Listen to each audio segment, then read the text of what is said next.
ವಂದೇ ಗೋತ್ರ ಪ್ರವರ ಸಂಧ್ಯಾ ವಂದನೆಗಳನ್ನು ಮಾಡಿ ಪ್ರಾಂತಕ್ಕೆ ತಂದೆ ತನಯರು ಬೇರೆ ತಮ್ಮಯ ಪೆಸರು ಕೊಂಬಂತೆ.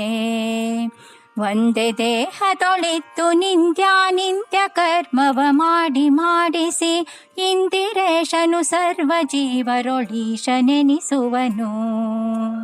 ಕರಾರವಿಂದೇನ ಪದಾರವಿಂದಂ ಮುಖಾರವಿಂದೇ ವಿನಿಯೇಷಯಂತಂ ವಟಸ್ಯ ಪತ್ರಸ್ಯ ಪುಟೇ ಶಯಾನಂ ಬಾಲಂ ಮುಕುಂದಂ ಮನಸಾ ಸ್ಮರಾಮಿ.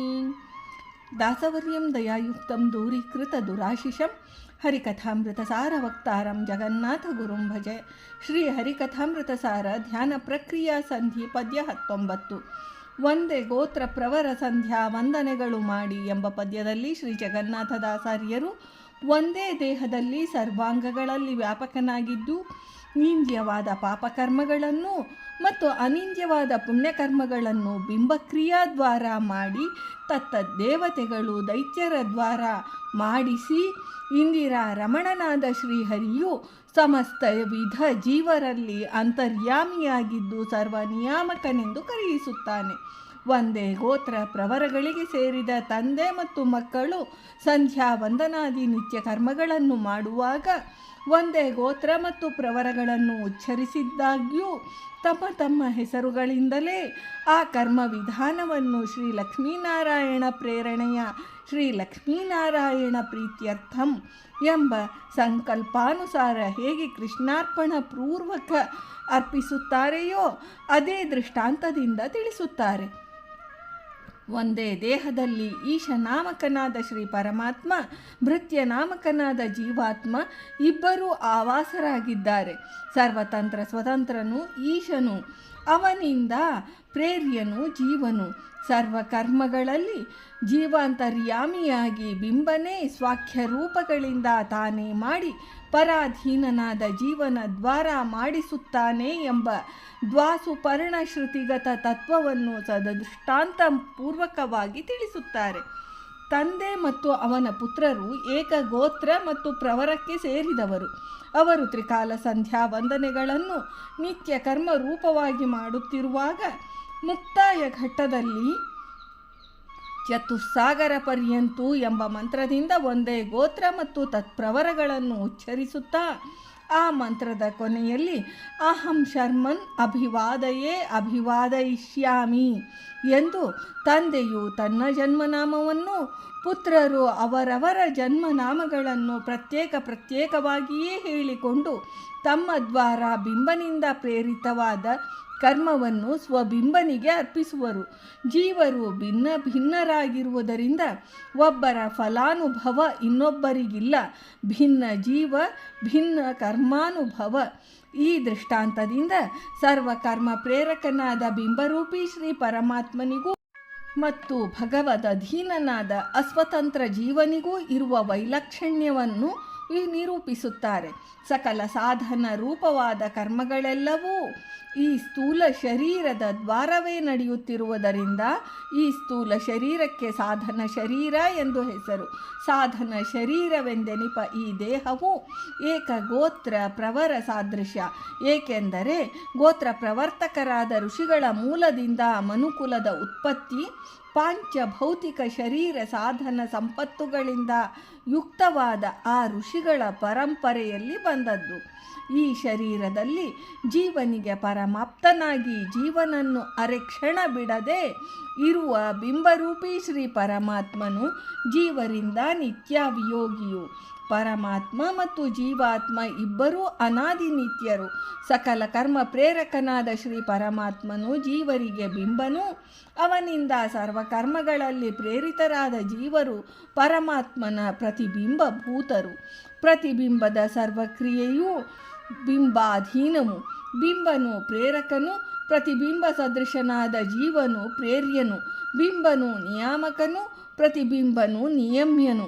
ಇದರಿಂದ ಬಿಂಬನು ಈಶನು, ಪ್ರತಿಬಿಂಬನಾದ ಜೀವನು ಸರ್ವ ಪ್ರಕಾರಗಳಲ್ಲಿ ಬಿಂಬನ ಅಧೀನನು.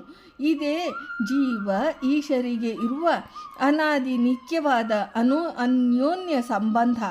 ಬಿಂಬನಾದ ಶ್ರೀ ಪರಮಾತ್ಮನು ತಂದೆಯ ಸದೃಶನು, ಶ್ರೀ ಪರಮಾತ್ಮನ ಅಧೀನರಾದ ಜೀವರು ಪುತ್ರ ಸದೃಶರು. ಜೀವ ಈಶರಿಗೆ ಇರುವ ಭೇದವು ಅನಾದಿ ನಿತ್ಯವು. ಈಶನು ಜೀವ ಮತ್ತು ಜಡ ವರ್ಗಗಳಿಂದ ಅತ್ಯಂತ ಭಿನ್ನನು.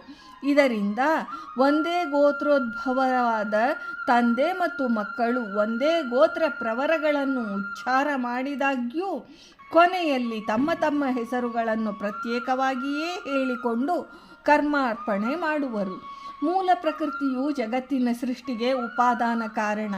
ಗುಣತ್ರಯಾತ್ಮಕವಾದ ಮೂಲ ಪ್ರಕೃತಿಗೆ ಶ್ರೀ ಲಕ್ಷ್ಮೀದೇವಿ ಅಭಿಮಾನಿ. ಶ್ರೀ ಭೂ ದುರ್ಗಾ ರೂಪತ್ರಯಗಳಿಂದ ವಿರಾಜಮಾನಳಾಗಿರುವ ಇಂದಿರೆಯ ದ್ವಾರ ಗುಣವೈಷಮ್ಯದಿಂದ ಸಮಸ್ತ ತತ್ವಗಳ ಸೃಷ್ಟಿ. ಅದರಿಂದ ಚತುರ್ವಿಂಶತಿ ತತ್ವಾತ್ಮಕವಾದ ಈ ಜಗತ್ತಿನ ಅಭಿವ್ಯಕ್ತಿ. ಬ್ರಹ್ಮಾಂಡದ ಸೂಕ್ಷ್ಮ ರೂಪದಲ್ಲಿರುವ ಪಿಂಡಾಂಡ ರೂಪವಾದ ಈ ಸ್ಥೂಲ ದೇಹದ ದ್ವಾರ ಸರ್ವಕರ್ಮಗಳ ಅಭಿವ್ಯಕ್ತಿ. ಅವ್ಯಕ್ತ ತತ್ವಾತ್ಮಕ ಲಿಂಗ ಶರೀರಗತ ಅನಾದಿ ಕರ್ಮವು ಭಗವದಧೀನವಾಗಿದೆ. ಕರ್ಮಾಂತರ್ಯಾಮಿಯಾಗಿ ಕರ್ಮನಾಮಕನಾಗಿ ಬಿಂಬನಿದ್ದು ನಿಂದ್ಯ ಮತ್ತು ಅನಿಂದ್ಯ ಎಂಬ ಸಮಸ್ತ ಶುಭ ಅಶುಭ ಮಿಶ್ರ ಕರ್ಮಗಳೂ ಕರ್ಮ ಪ್ರವರ್ತಕನಾಗಿದ್ದು ತಾನೇ ಬಿಂಬಕ್ರಿಯಾದ್ವಾರ ಮಾಡುವನು. ಬಿಂಬಕ್ರಿಯಾಭಿವ್ಯಕ್ತಿ ಪ್ರತಿಬಿಂಬನಾದ ಜೀವನದಲ್ಲಿ. ಜೀವನು ಅನಾದ್ಯನಂತ ಕಾಲದಿಂದಲೂ ಅಸ್ವತಂತ್ರನು. ತನ್ನದೇ ಆದ ಕರ್ಮಗಳನ್ನು ತಾನೇ ಸ್ವತಂತ್ರನಾಗಿ ಮಾಡಲಾರನಾದ್ದರಿಂದ ಕರುಣಾಳುವಾದ ಬಿಂಬನು ಜೀವನ ಪರವಾಗಿ ತಾನೇ ಬಿಂಬಕ್ರಿಯಾದ್ವಾರ ಮಾಡಿ ಆ ಕರ್ಮಾನುಭವ ರೂಪವಾದ ಫಲವನ್ನು ತನ್ನ ಅಧೀನರಾದ ಜೀವರಿಗೆ ಉಣಿಸುವನು. ಇದರಿಂದ ಜೀವರು ಸೃಷ್ಟಿಯಾದ ಕಾಲದಿಂದ ಪ್ರಾರಂಭಿಸಿ ವಿರಜಾ ನದಿ ಸ್ನಾನ ಪರ್ಯಂತ ಅವರ ಮೂಲಕ ಕರ್ಮಗಳನ್ನು ಮಾಡಿಸುತ್ತಾ ಬಹು ಜನ್ಮಗಳು ಕಳೆದ ನಂತರ ಕ್ರಮವಾಗಿ ಅನಾದಿ ಕರ್ಮವು ಕ್ಷೀಣಿಸುತ್ತಾ ಬಂದು ವಿರಜಾ ನದಿಯು ಸ್ನಾನದಿಂದ ಲಿಂಗಭಂಗ ರೂಪವಾದ ಕರ್ಮ ವಿಮೋಚನೆಯಾಗುವುದು. ಆಗ ಜೀವರು ಕರ್ಮಕಾಂಡದಿಂದ ಮುಕ್ತರಾಗಿ ಭಗವದ್ ಅನುಗ್ರಹದಿಂದ ಸ್ವರೂಪಗತವಾದ ನಿತ್ಯಾನಂದ ರೂಪವಾದ ಮೋಕ್ಷ ಸುಖವನ್ನು ಹೊಂದುವರು. ಕ್ರೀಡೆಗೋಸುಗ ಅವರವರ ಗತಿಗಳು ನೀಡಲೋಸುಗ ಈ ಜಗತ್ತಿನ ವ್ಯಾಪಾರ ವಿಶೇಷಗಳು ಜೀವರ ಕರ್ಮ ಫಲಗಳಿಗೆ ಭಾಗಿಗಳಾದರೂ ಕೊನೆಯಲ್ಲಿ ಅವರವರ ನಿಜಗತಿಗಳನ್ನು ಕರ್ಮಕ್ಷಯ ರೂಪವಾದ ಈ ಸಾಧನಾ ಮಾರ್ಗದಿಂದ ಬಿಂಬನಾದ ಇಂದಿರೇಶನು ಸರ್ವ ಕಾರ್ಯಗಳಿಗೂ ಮುಖ್ಯ ನಿಯಾಮಕನಾಗಿ ಈಶನೆಂದೆನಿಸಿ ಸ್ವಸ್ವರೂಪಾನಂದಾವಿರ್ಭಾವ ರೂಪವಾದ ಮೋಕ್ಷಾನಂದವನ್ನು ಕರುಣಿಸುವನು. ಈಶನು ಸ್ವಾಖ್ಯ ಫಲ ಭೋಕ್ತನು, ಜಡ ಕರ್ಮಗಳಿಂದ ನಿರ್ಲೇಪ್ತನು. ಯಾವ ಫಲವನ್ನು ಉಣ್ಣದ ನಿರ್ಲೇಪವಾಗಿರುವ ಈಶನು ನಿರ್ವಿಕಾರವಾಗಿ ಪುಷ್ಟನಾಗಿರುವನು. ಕರ್ಮಫಲ ಭೋಕ್ತವಾದ ಜೀವನು ಕೃಶನಾಗಿದ್ದಾನೆ ಎಂದು ಶ್ರೀ ಜಗನ್ನಾಥದಾಸಾರ್ಯರು ಈ ಪದ್ಯದಲ್ಲಿ ಹೇಳಿದ್ದಾರೆ. ಭಾರತೀ ರಮಣ ಮುಖ್ಯ ಪ್ರಾಣಾಂತರ್ಗತ ವೃಂದಾವನ ವಿಹಾರಿ ಶ್ರೀ ಕೃಷ್ಣಾರ್ಪಣಮಸ್ತು.